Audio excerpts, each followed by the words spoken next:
Hi guys, अभी मेरे पास है राजस्थान स्टेट ओपन बोर्ड कक्षा 10वीं का हिंदी का पेपर।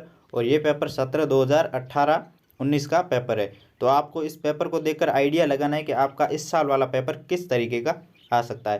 पेपर कभी भी सेम नहीं आता है, लेकिन फॉर्मेट यही रहने वाला है। आपको प्रश्न इसी तरीके में देखने को मिलेंगे। यहाँ पर आप देख सकते हैं, ये पेपर आपका 100 नंबर का होता है और आपको 3 घंटे का समय मिलता है। आपको इसी समय के भीतर इस पेपर को करना पड़ता है। तो चलिए हम अपने प्रश्नों को देख लेते हैं। यहाँ पर पहला प्रश्न है कि निम्नलिखित प्रश्नों के उत्तर के रूप में दिए गए विकल्पों में से सर्वाधिक उपयुक्त विकल्प छांटकर अपनी उत्तर पुस्तिका में लिखिए। सामने आप देख सकते हैं 5 × 1 = 5, मतलब 5 प्रश्न है एक एक नंबर के, ठीक है। और इनमें से आपको कोई भी एक ऑप्शन चूज करना होता है। यहाँ पर पहले नंबर पर है बहादुर था, लालची, चोर, बेईमान या फिर हंसमुख। दूसरा है कि करत करत अभ्यास ते जड़मति होत सुजान। उपयुक्त पंक्ति में जड़मति का क्या आशय है? विद्वान, जड़ जैसी मति, मूर्ख या फिर बड़ बोला। इसके बाद अगला प्रश्न है कि पीछे पड़े तुम देव के सिर दोष अपना मड रहे। उपयुक्त पंक्ति के आधार पर बताइए कि देव के सिर कौन दोष मडता है? कर्मठ व्यक्ति, कर्महीन व्यक्ति, भाग्यवान व्यक्ति या फिर सुख प्राप्त व्यक्ति। अगला प्रश्न है कि तुम्हारा देश महान है जो युद्ध के देवता को भी जन्म दे सकता है। इस पंक्ति में युद्ध का देवता किसे कहा गया है? नेपोलियन बोनापार्ट को, अब्राहम लिंकन को, चार्ल्स विलियम को या फिर हिटलर को। फिर अगला प्रश्न है पांचवा, वह कौन सी फसल है जिसे बोने वाला ही काट सकता है? दर्जी के अनुसार सही उत्तर है कपास की, गेहूं की, आज़ादी की या फिर परतंत्रता की। इसके बाद अगला दूसरा प्रश्न है कि निम्नलिखित प्रश्नों के उत्तर 15 से 20 शब्दों में दीजिए। यहाँ पर 6 प्रश्न है और एक एक नंबर के ये प्रश्न है। पहला है कि गुरु कुम्हार शीश कुंभ है, गढ़ी गढ़ी काढ़े खोट। दोहे की उपयुक्त पंक्ति में गुरु और शिष्य को किसके समान बताया गया है? दूसरा है कि सुख और शांति की प्राप्ति किस प्रकार हो सकती है? तीसरा है कि फाग गाता मास फागुन आ गया है, पंक्ति में कौन सा अलंकार है? इसके बाद चौथा प्रश्न, नदी या तालाब के घाट पर मवेशी धोने और कपड़े धोने को क्यों गलत बताया गया है? इसके बाद अगला, सोया हुआ आदमी किसे कहा गया है? और इसके बाद लास्ट प्रश्न, किसी भूखे प्यासे व्यक्ति के लिए आज़ादी का क्या अर्थ है? अगला तीसरा प्रश्न है कि निम्नलिखित काव्यांश किस अध्याय से लिया गया है? इसके कवि का नाम का उल्लेख करते हुए काव्यांश का भाव सौंदर्य और शिल्प सौंदर्य स्पष्ट कीजिए। ये प्रश्न 3 नंबर का है। यहाँ पर आपको 2 काव्यांश दिए गए, इनमें से कोई भी एक आपको चूज करना है और उसके कवि का नाम और इस काव्यांश का भाव सौंदर्य और शिल्प सौंदर्य बताना है आपको। तो चलो मैं आपको पढ़ के सुना देता हूँ। दृढ़ व्रत और दुर्दम साहस के जो उदाहरण थे मूर्तिमंत, पर निर्वधि बंदी जीवन ने जिनकी धुन का कर दिया अंत, उनको प्रणाम। अथवा अधरों में राग अमंद पिए, अलकों में मलयज बंद किए, तू अब तक सोई है आली, आंखों में भरे विहागरी। ठीक है। इसके बाद चौथा प्रश्न है, निम्नलिखित प्रश्न का उत्तर लगभग 50 शब्दों में दीजिए। और ये प्रश्न 5 नंबर का है। जो छोटी सी नैया लेकर उतरे करने को उद्दीपार, मन की मन में ही रही स्वयं हो गए उसी में निराकार, उनको प्रणाम। उपयुक्त काव्यांश में कवि द्वारा छोटी सी नैया तथा उद्दी पार शब्दों के प्रयोग करने के भाव को स्पष्ट कीजिए। और अथवा में एक और प्रश्न है कि कुल्हाड़ियों के वार सहते किसी पेड़ की हिलती टहनियों में दिखाई पड़े है तुम्हें, बचाव के लिए पुकारते हजारों हजार हाथ। उपयुक्त पंक्ति में वृक्षों की पीड़ा को अपने शब्दों में लिखिए। इसके बाद 5वां प्रश्न, निम्नलिखित प्रश्नों में से किन्हीं 3 प्रश्नों के उत्तर 25 से 25 शब्दों में दीजिए। 3 × 2 = 6, मतलब आपको इनमें से 4 में से कोई भी 3 प्रश्न करने हैं और हर प्रश्न 2 नंबर का है। ठीक है। खैर, खून, खांसी, खुशी, बेर, प्रीति, मदपान, पंक्ति में निहित अलंकार का नाम व परिभाषा लिखे। इस पंक्ति में कौन सा अलंकार है और उस अलंकार की परिभाषा लिखनी है। दूसरा है कि चुप खड़ा बगुला डुबाए टांग जल में। काव्यांश की उपयुक्त पंक्ति के आधार पर बगुले की विशेषताएं लिखिए। तीसरा है कि खग कुल कुल कुल सा बोल रहा। इस पंक्ति में खगकुल एवं कुल कुल सा शब्दों के प्रयोग को समझाइए। फिर चौथा प्रश्न, रण की समाप्ति के पहले ही जो वीर रिक्त तोणीर हुए, इस काव्य पंक्तियों में वीरों की कौन सी स्थिति को दर्शाया गया है। अगला छठा प्रश्न है कि निम्नलिखित प्रश्नों के उत्तर दिए गए विकल्पों में से छांटकर अपनी उत्तर पुस्तिका में लिखिए। 6 प्रश्न है और हर प्रश्न 1 नंबर का है। पहला है कि बहादुर का गांव था नेपाल और चीन की सीमा पर, नेपाल और बिहार की सीमा पर, नेपाल और उत्तर प्रदेश की सीमा पर, या फिर बर्मा और नेपाल की सीमा पर।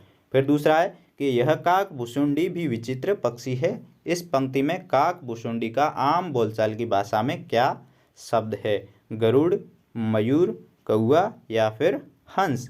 इसके बाद तीसरा है कि उससे गिल्लू कहकर बुलाने लगे। इस पंक्ति में गिल्लू है भाववाचक संज्ञा, व्यक्तिवाचक संज्ञा, जातिवाचक संज्ञा या फिर इनमें से कोई नहीं।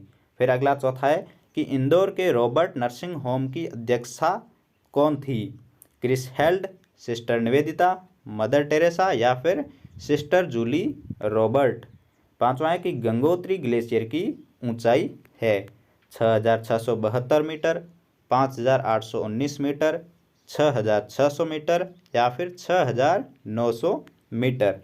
फिर है कि यत्र नार्यस्तु पूज्यन्ते रमन्ते तत्र देवता। यह उक्ति है पुराणों की, मनुस्मृति की, उपनिषद की या फिर वेदों की। इसके बाद सातवां प्रश्न, निम्नलिखित गद्यांश को ध्यानपूर्वक पढ़िए और पूछे गए प्रश्नों के उत्तर दीजिए। 1 + 2 + 2 = 5। मतलब एक प्रश्न यानी पहला 1 नंबर का और दूसरे दो नंबर के, टोटल 5 नंबर का ये प्रश्न होगा। यहाँ पर आप गद्यांश देख सकते हैं, इसको आप वीडियो को पॉज करके भी देख सकते हैं। मैं आपको प्रश्न पढ़ के सुना देता हूँ। यहाँ पर क पर है कि उपयुक्त गद्यांश के पाठ और लेखक का नाम लिखिए। ये 1 नंबर का है। फिर ख पर है कि पहला सुख निरोगी काया, सुक्ति का अर्थ स्पष्ट कीजिए। ये 2 नंबर का। और ग पर है कि मन का स्वास्थ्य कब बना रह सकता है। ये भी 2 नंबर का। इसके बाद अथवा में एक और गद्यांश दिया गया है, इसको भी आप एक बार वीडियो को पॉज करके पढ़ लीजिए। मैं प्रश्न आपको सुना देता हूँ। यहाँ पर क पर है कि उपयुक्त गद्यांश के पाठ और लेखक का नाम लिखिए। ख पर है कि वाजिद अली को अंग्रेजी फौज द्वारा बंदी बना लिए जाने पर एक बूंद भी खून क्यों नहीं गिरा। और ग पर है कि राजनीतिक अधःपतन का क्या तात्पर्य है। ये 2 नंबर के प्रश्न है। इसके बाद 8वां प्रश्न, निम्नलिखित प्रश्नों के उत्तर संक्षेप में दीजिए। 7 × 1 = 7 यानी कि 7 प्रश्न है और 1 नंबर के प्रश्न है। आपको छोटे छोटे उत्तर इनके देने हैं। यहाँ पर है कि लेखक के लिए नौकर रखना क्यों जरूरी हो गया था। दूसरा है कि सोन जूही में किस रंग की कली लगी थी। फिर तीसरा है कि विश्व भर के पूजा ग्रहों का एक सम्मेलन कहाँ हुआ था। इसके बाद चौथा, महिलाएं पुरुषों से कम नहीं है, ऐसा क्यों कहा जाता है। फिर पांचवा, पढ़ने के पहले चरण की कोई 2 प्रमुख विशेषताएं लिखिए। फिर छठा, राजकुमार संसार की कुरूपता और दुख दर्द किस कारण देख पा रहा था। और उसके बाद अगला, बाजार से संबंधित समाचार पत्रों में यदि यह कहा जाए जीरा टूटा सोने में नरमी, तो इनका वास्तविक अर्थ क्या होगा। ठीक है। इसके बाद 9वां प्रश्न, निम्नलिखित प्रश्नों के उत्तर लगभग 20 शब्दों में लिखिए। 4 × 2 = 8 यानी कि 4 प्रश्न है और 2 नंबर के ये प्रश्न है। टोटल ये 8 नंबर का प्रश्न है। 9वां प्रश्न, ठीक है। पहला है कि गोवर्धन दास अंधेर नगरी को छोड़कर क्यों नहीं जाना चाहता था। दूसरा है शारीरिक दृष्टि से छींक आने को समझाइए। फिर तीसरा, नाखून और मनुष्य की पशुता में क्या समानता बताई गई है। और उसके बाद चौथा, अनौपचारिक पत्र का दूसरा नाम क्या है। अनौपचारिक पत्रों को वृक्ष आरेख द्वारा समझाइए। इसके बाद 10वां प्रश्न, निम्नलिखित प्रश्नों में से किन्हीं 3 के उत्तर लगभग 40 से 50 शब्दों में लिखिए। 3 × 3 = 9 यानी कि 3 प्रश्न है और 3 नंबर के ये प्रश्न हैं। यहाँ पर पहला है कि जहाँ न धर्म न बुद्धि नहीं नीति न सुजन समाज, ते ऐसे ही आपू ही नसे जैसे चौपट राज। महंत के इस कथन का आशय समझाइए। दूसरा है कि फैक्ट्स क्या है। और तीसरा, अखबारों में मुख्य रूप से कितने प्रकार के व्यंग्य चित्र या फिर कार्टून छपते हैं। व्यंग्य चित्रों का महत्व भी लिखिए। चौथा है कि गौरैया के व्यवहार में राजकुमार के साथ से क्या परिवर्तन आता है। इसके बाद 11वां प्रश्न, निम्नलिखित अपठित गद्यांश को ध्यानपूर्वक पढ़िए और पूछे गए प्रश्नों के उत्तर दीजिए। जो आपके ऊपर गद्यांश आया था वो आपकी किताब से आया था और ये अपठित है यानी कि ये आपकी किताब से नहीं है। इस गद्यांश में आपको 5 प्रश्न मिलेंगे और सभी प्रश्न 1-1 नंबर के होंगे। यहाँ पर आप इस गद्यांश को एक बार वीडियो को पॉज करके पढ़ सकते हैं। मैं आपको प्रश्न सुना देता हूँ। यहाँ पर क पर है कि किसी देश की उन्नति और अवनति किस पर अवलंबित रहती है। ये प्रश्नों के उत्तर आपको इसी गद्यांश के अंदर से ढूंढने हैं। ख पर है कि साहित्य किसी देश को उन्नति व अवनति की ओर किस प्रकार ले जा सकता है। ग पर है कि कवि व रवि में क्या अंतर बताया गया है। फिर घ पर है कि निर्जीव जाति से क्या तात्पर्य है। और उसके बाद ड पर साहित्यकार अतीत व भविष्य में किस प्रकार का समन्वय स्थापित कर सकता है। ठीक है। इसके बाद 12वां प्रश्न, निम्नलिखित अपठित काव्यांश को ध्यानपूर्वक पढ़िए और पूछे गए प्रश्नों के उत्तर दीजिए। ये अपठित काव्यांश यानी आपकी पुस्तक से ये नहीं है, ये पुस्तक के बाहर से है। इसमें भी आपको 5 प्रश्न मिलेंगे और सभी प्रश्न 1-1 नंबर के हैं। आप यहाँ पर इस काव्यांश को पढ़ सकते हैं। वीडियो को पॉज करके मैं आपको प्रश्न सुना देता हूँ। क पर है कि उपर्युक्त काव्यांश में पाहुन किसे कहा गया है। ख पर है कि वायु के नाचते गाते चलने का क्या कारण है। फिर ग पर धूल भागी घाघर उठाए में कौन सा अलंकार है। फिर ग पर दरवाजे खिड़कियां खुलने लगे गली गली कवि ने यह कहकर ग्रामीण संस्कृति की कौन सी विशेषता को बताया गया है। ड पर है कि ग्रामीण बुजुर्गों की भूमिका कौन निभा रहा है।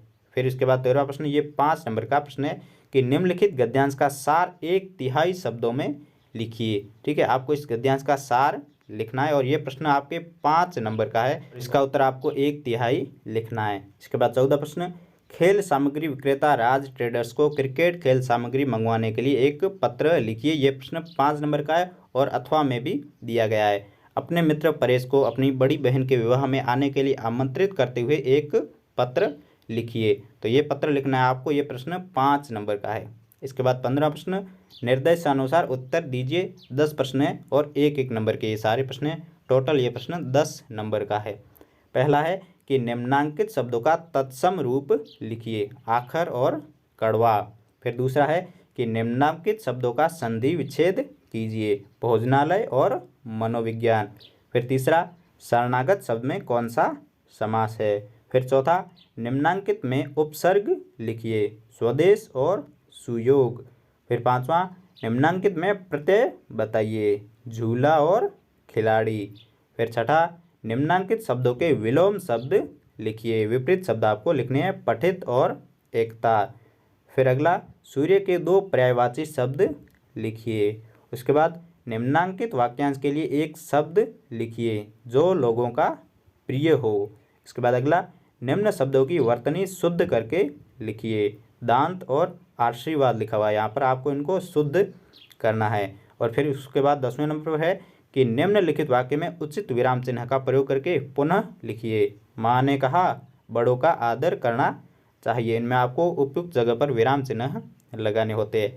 इसके बाद 16वां और सबसे अंतिम प्रश्न, जो ये प्रश्न 10 नंबर का होता है। यहाँ पर प्रश्न है कि निम्नलिखित में से किसी एक विषय पर लगभग 300 शब्दों में निबंध लिखिए। यहाँ पर आपको 4 ऑप्शन दिए गए, आपको कोई भी एक ऑप्शन चूज करना है और उस पर 300 शब्दों में निबंध लिखना है।